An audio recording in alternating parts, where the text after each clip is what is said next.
Hubo elecciones en Brasil, Barbie. Ayer finalmente se enfrentaron Bolsonaro y Lula da Silva después de todo lo que fuera. Recordemos el tiempo que estuvo Ignacio Lula da Silva detenido, la proscripción, fue proscripto para poder ser candidato en las pasadas elecciones por causas judiciales, que después muchas fueron dadas marcha atrás, que no llegaron al puerto que en algún primer momento se pensaba que podía ser.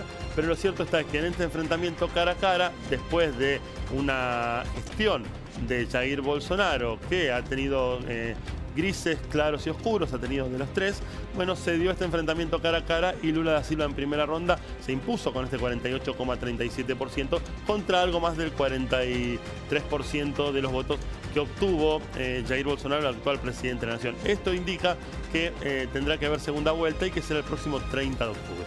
Sí. ¿Tenemos comunicación para poder hablar un poquito más de todo esto? Sí, ya estamos. Estamos con Cristian Lamesa, que es analista internacional, para ampliar un poquito más sobre este tema. Cristian, aquí te saludamos, Barbie Corbalán y Leo Rossi. Buen día. Hola, muy buenos días. Un placer estar con ustedes. Muy bien. Teniendo en cuenta lo que está sucediendo en Brasil, ¿cómo es el panorama y cómo se va a vivir hasta el 30 de octubre allí en el país vecino? Bueno, yo creo que hasta la definición el día 30 de octubre va a ser una campaña que se va a pelear voto a voto. Ya lo anticipó en este sentido el actual presidente Jair Bolsonaro. Creo que hay una parte importante de votos que no se presentaron en el día de ayer a emitir su sufragio, que sin duda van a ser convocados. Yo creo que va a ser mayor la cantidad de gente que se acerque, ya que obviamente es una instancia muy convocante y justamente un enfrentamiento electoral de primera línea entre Lula y Bolsonaro. En ese sentido, debo decir que según mi análisis, creo que es más probable que esos ciudadanos que no se acercaron en el día de ayer, en el caso de hacerlo, muy probablemente, creo yo, se van a decantar por la elección a favor del actual presidente. Cristian, cuando vemos esta cantidad de votos que ha sacado Ignacio Lula da Silva, después de tanto conflicto, de tanta situación judicial que ha tenido por medio y demás, si bien no llegó al 50%, que algunas encuestas lo vaticinaban, otra vez una derrota total de las encuestadoras, ¿no? Tenemos que decirlo, porque a Jair Bolsonaro le llegaron a vaticinar el 30% de los votos, un 13% menos de lo que finalmente terminó sacando. Digo, pero más allá de eso, ¿por qué termina teniendo tanta fuerza y sacando un porcentaje tan alto una persona que, si bien tuvo 2 mandatos, también tuvo cuestiones allí con la justicia que en definitiva no terminaron de estar del todo claras? Bueno, es bien interesante lo que planteas porque hay que analizarlo desde varios costados. Yo creo que en esta ocasión, paradójicamente, pese a todo la campaña negativa que se le hizo al expresidente Lula a través de los medios de comunicación y de amplios sectores del establishment, en esta instancia yo creo, debo decirlo, que cuenta con el favor de algunos de estos sectores o con varios de estos sectores. Eso obviamente siempre es una ventaja en cierto nivel. Por otro lado, al presidente Bolsonaro, que como vos muy bien dijiste, las encuestas lo daban prácticamente por muerto, se dieron cuenta que aún respira y que tiene, yo creo, un margen muy competitivo para el próximo día 30. Yo creo que lo que hace, o sea, el sostén principal de la propuesta de Bolsonaro está entroncado con la idiosincrasia del pueblo brasilero, que eso es algo que a menudo cuando se analizan circunstancias internacionales se soslaya bastante y creo que es un tema muy importante. Lo mismo pasa cuando se analiza la situación en Rusia, en China y en determinados lugares donde la idiosincrasia es muy distinta. En Brasil hay valores como la familia, la fe, la religiosidad, que son muy importantes. Es un pueblo muy conservador, a diferencia de lo que tal vez se puede pensar a primera vista por el tema del carnaval, la samba, esta cosa festiva, pero es un pueblo muy conservador y desgraciadamente a veces ciertas izquierdas indefinidas, no saben entender el sentir de sus pueblos y justamente las propuestas que deberían ser más cercanas a los pueblos se terminan alejando de ellos porque no entienden o no saben emparentar con lo que es realmente estas cuestiones que son tan centrales, como decía en este caso el pueblo brasilero, la familia, la religiosidad y ciertos valores conservadores y tradicionales. Bueno, justamente Jair Bolsonaro, ¿no?, en sus discursos de campaña ha hablado de eso, ¿no?, de la inseguridad como punto principal en Brasil, y por otro lado siempre poniendo la fe en Dios, ¿no?, mencionando a Dios en cada uno de sus discursos o de sus testimonios o en su Twitter, que él es muy activo en las redes sociales. Pero por otra parte, ¿no?, la pandemia, el manejo de la pandemia que tuvo Jair Bolsonaro fue un impacto negativo en esta cantidad de votos que fueron para Lula da Silva. Recordemos que hubo muchísimos muertos en Brasil, Bolsonaro diciendo que era una gripeciña, el tema del coronavirus, donde yo tengo entendido, por lo menos mi opinión personal, no fue un buen manejo de lo que pasó con el coronavirus en un país tan grande como Brasil. Sí, sin duda, yo comparto tu análisis en este aspecto. Pero vos fíjate qué paradójico, si bien lo que vos decís es muy cierto, si a ciertos sectores de la oposición en nuestro país le preguntan cómo fue el manejo de la pandemia por parte del gobierno nacional, te van a decir que fue pésima. Entonces, esto muchas veces es manipulado dependiendo de cómo uno quiera llevarlo a la sociedad. Entonces, tal vez habría que ver para la sociedad brasilera o cómo se le vendió esto, si lo tomaron de un modo tan negativo o no. Es muy subjetivo esto. Lo que sí te puedo decir es que paradójicamente, que tampoco se puede soslayar, en cuanto a la situación económica de Brasil al día de hoy, es bastante sólida. Claro. El real es una de las pocas monedas que está teniendo un buen desempeño en lo que va del año a nivel internacional, junto con el rublo y junto con el dólar. Entonces son aspectos que también tienen que tenerse en cuenta, diría yo.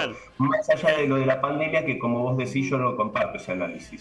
Brasil además tuvo una salida económica de la pandemia que fue de lo mejor del mundo, ¿no? Creo yo, la recuperación y la reactivación económica que tuvo fue impresionante. Pero en la Argentina, una actividad económica semejante a la que está teniendo Brasil significaría un triunfo catastrófico, podríamos decir prácticamente, sobre cualquier rival que se le pueda poner en el camino, porque el argentino vota primero con el bolsillo, después con la inseguridad y después con la salud, ¿no? Digo, pero más allá de eso, ¿por qué el brasilero, más allá de esta gran estabilidad económica que está presentando el país, termina optando por otra opción? Eso es lo que a mí no termina, o me llama mucho la atención, ¿no? Sí, bueno, se conecta con esto que yo te decía hace un rato, que tiene que ver con que realmente hay una campaña muy fuerte en los medios de comunicación y por parte del establishment en contra, paradójicamente, de Bolsonaro, lo que para nosotros sería más lógico que fuese esa campaña que sí hubo y que sí le jugó muy en contra y la pagó muy cara el expresidente Lula. Yo creo que en ese sentido el fenómeno Bolsonaro hay que analizarlo un poco como el fenómeno Trump. Un fenómeno que muchos lo encasillan como un fenómeno de derecha, pero creo que analizarlo desde ese punto de vista es bastante pobre y nos queda corto para entender estos fenómenos. ¿Por qué? Porque hoy en día, en geopolítica, analizar las cosas con un prisma de derecha o de izquierda ya no alcanza. ¿Por qué digo esto? Porque en este momento el enfrentamiento mayor es entre lo que es el globalismo financiero transnacional, que busca que cada vez se diluya más el concepto de Estado-Nación, y por otro lado los que son soberanistas, los que entienden y quieren fortalecer la soberanía de sus países.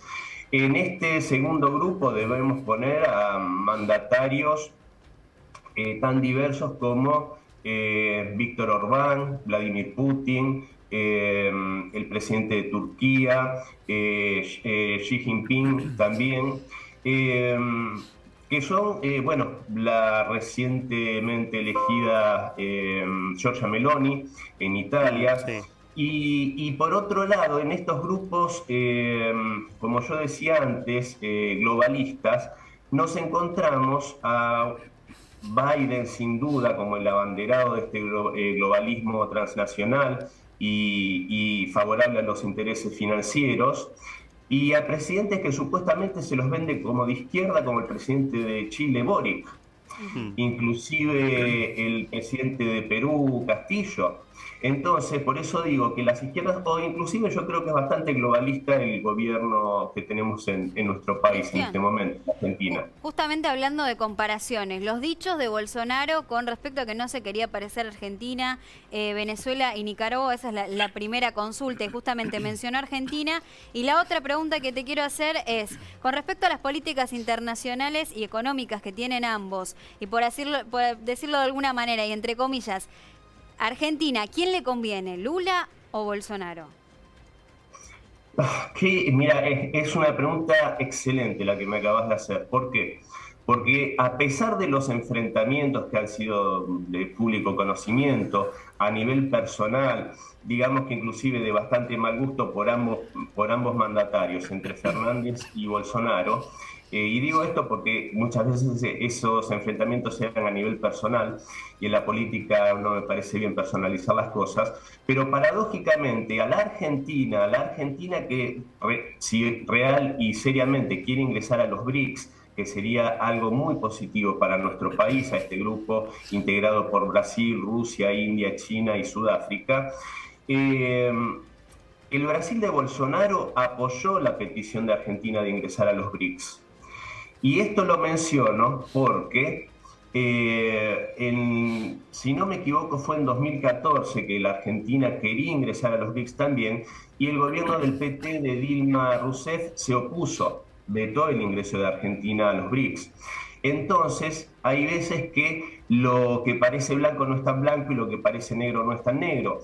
Entonces, en este sentido, creo que por lo menos en ese aspecto que acabo de mencionar, el Brasil de Bolsonaro le convendría más a la Argentina. También hay que mencionar que, y se ata con esto, que Bolsonaro muy pegado a Macri.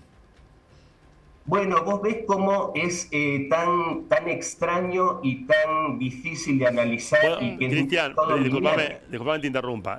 Puede ser que Bolsonaro se lo haya vinculado mucho a Macri, pero ha tenido una gran relación con Daniel Scioli también, embajador allí en Brasil, que creo que ha ayudado a unir las partes, ¿no?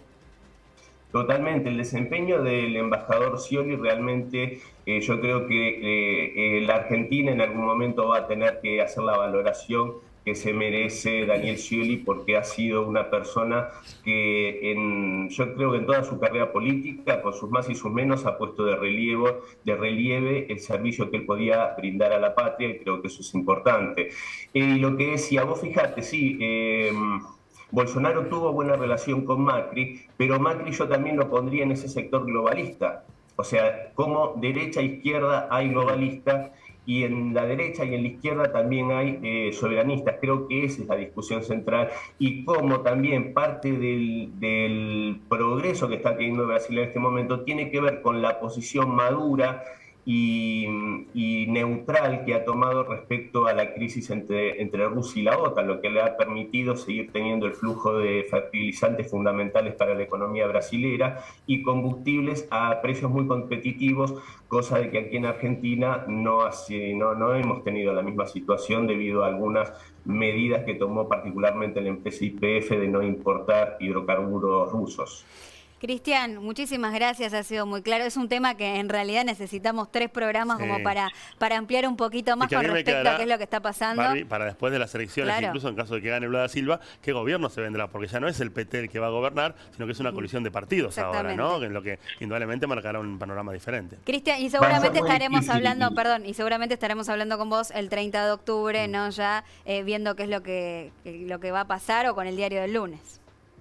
Cómo no, va a ser un placer, cuenten conmigo. Y sí, si gana el expresidente Lula, va a tener una tarea muy difícil, sobre todo en las cámaras legislativas. Bien, estamos. Gracias, Cristian, es un placer enorme. Abrazo grande.